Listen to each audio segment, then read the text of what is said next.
السلام عليكم، شلونكم؟ شو اخباركم؟ ورجعت وياكم فيديو جديد. ابدي وياكم واقول بسم الله ونبدي على بركة الله. طبعا اليوم انا منزله هذا الفيديو قبل بساعة وحبيت انزل مرة ثانية، بس سوينا وياه هالمرة صاج دجاج والريزو مثل ما تشوفون. اتمنى يعجبكم الفيديو وما تملون منه لان شوية طويل.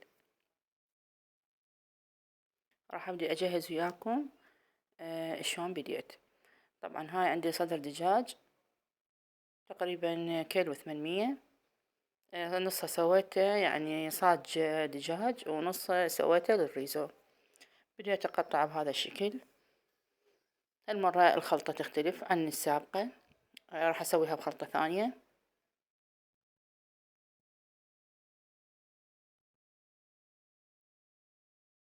هاي اللي يزود يعني الحواف من الصدور راح أخليها للصاج. هاي كملتهن وراح أبدي أسوي هاي القطعة وذني اللي طلعن شرايح. راح أسوي صاج يعني مو كلش هواي، كم وحدة لأن إحنا مسوي ريزو. هاي شرايح راح أسويهن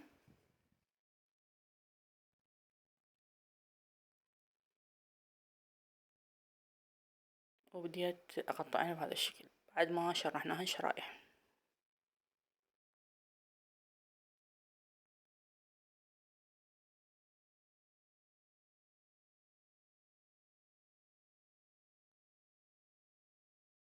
أتمنى من يديكم الحلوة اللايك والاشتراك، لأن اللايك والاشتراك يحسن من مستوى القناة.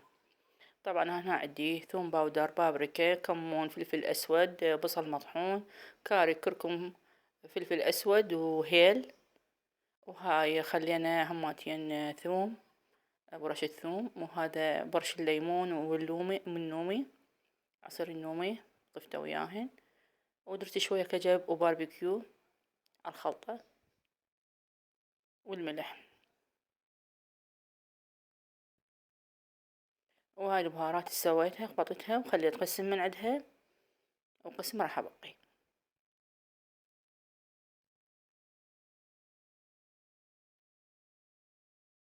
هاي للريزو راح أبقي من الصلصة، راح أخليها للقسم الثاني. وهاي تبلتها بهاي الخلطة، وهذا ضفت لها شوي بعد. راح أبدي أتبل القسم الثاني. هاي الطريقة نفس طريقة القص.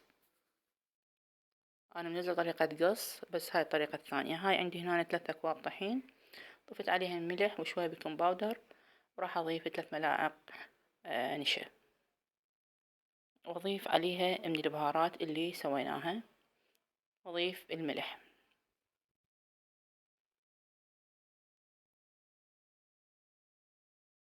هاي ملح رشيت عليه.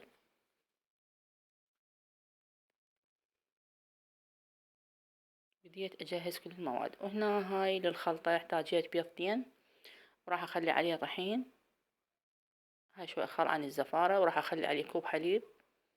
هاي ملح، وراح أضيف هماتين من البهارات اللي سويتها. طبعا هاي قشر مال بيض وخرته.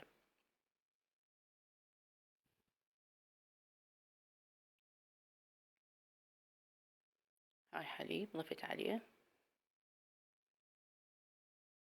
هاي قسم من البهارات.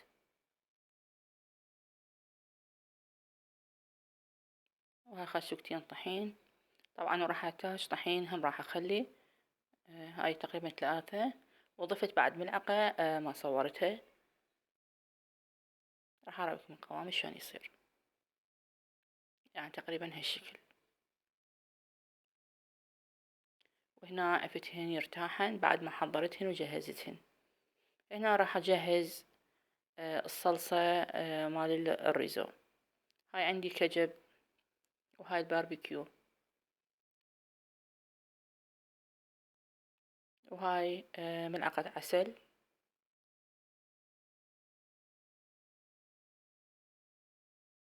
وهاي قبق خل أبيض. وراح أضيف لها مايونيز، تقريبا هاي خاشوقتين مايونيز. وهاي شوية ملح، وهاي بابريكا. بابريكا حلوة. بديت أخلطهن. هاي جهزت الصوص حتى أبدي أشتغل. طبعا أنا جهزت هاي المواد، تقريبا خليت صدور الدجاج تقريبا ساعتين.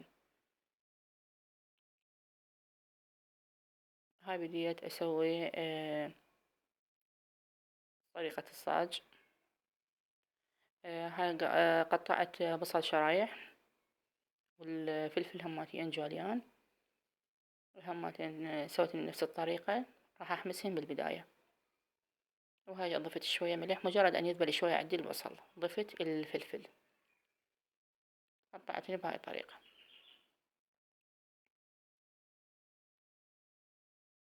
مجرد أن ذبلن شوية. وهاي صدر الدجاج، طبعا ضفته هو الصلصة مالته سوا على نار كلش عالية.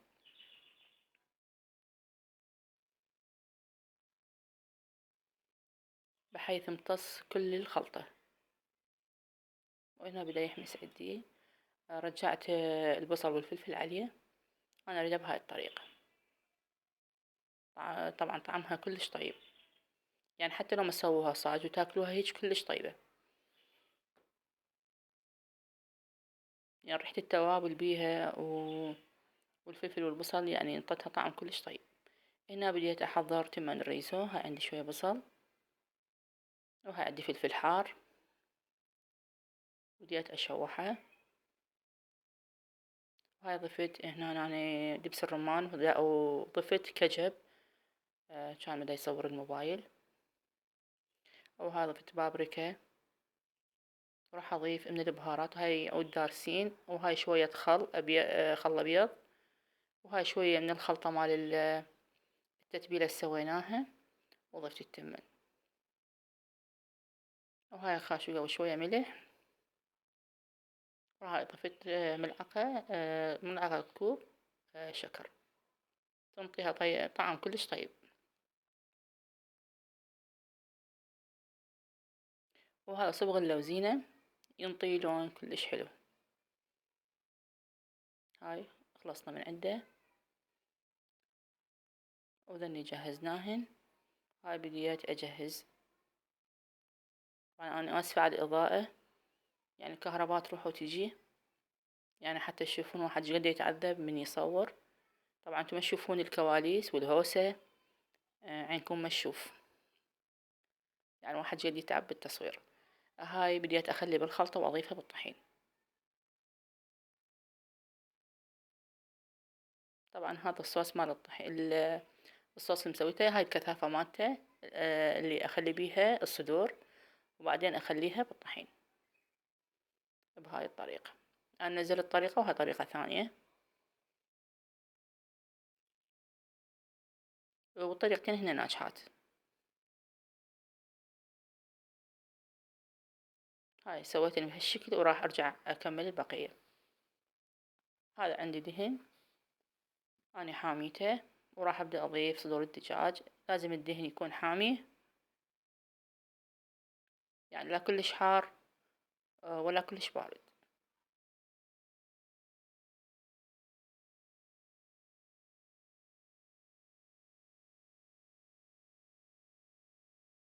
يعني أضيف بالتدريج.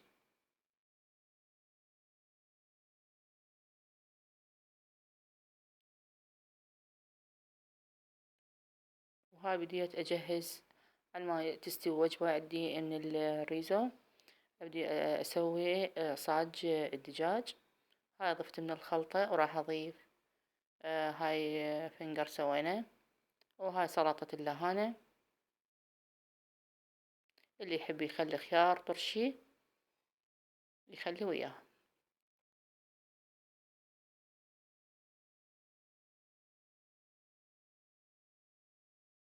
هاي جهزتهن. سويت اثنين، وراح أبدي أكمل الباقي بضيق الوقت عندي يعني. هاي هنا دهنت الكابسة بالزبدة، وبديت أخلي الصاج، وراح أعفن يستوون، وأبدي أكمل الشغل اللي عندي الباقي.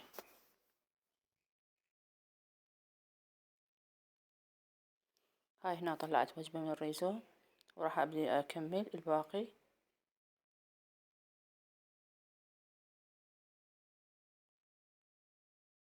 وهذا كان شكله. طبعا الكاميرا مالتي ظالمة الفيديو، يعني هو شكله أفتح بالحقيقة من هذا يعني شكله. تليفوني للأسف، يعني أنا كاميرتي اللي أستخدم تليفوني، يعني هي هاي صورتها اللي تطلع لي إياها. يعني بنتي تصور بتليفونها الصورة تطلع أحلى. وهاي بديت أقطعها بهاي الطريقة، وهاي هنا قطعت الصاج، وهذا كان شكله النهائي. أتمنى يعجبكم. هاي طبعا بتليفونها، وهذا كان عشان سهمنا وسهمكم العافية. أتمنى يعجبكم. وبنهاية الفيديو أقولكم مع السلامة وفي أمان الله، وألتقيكم في فيديو جديد. مع السلامة.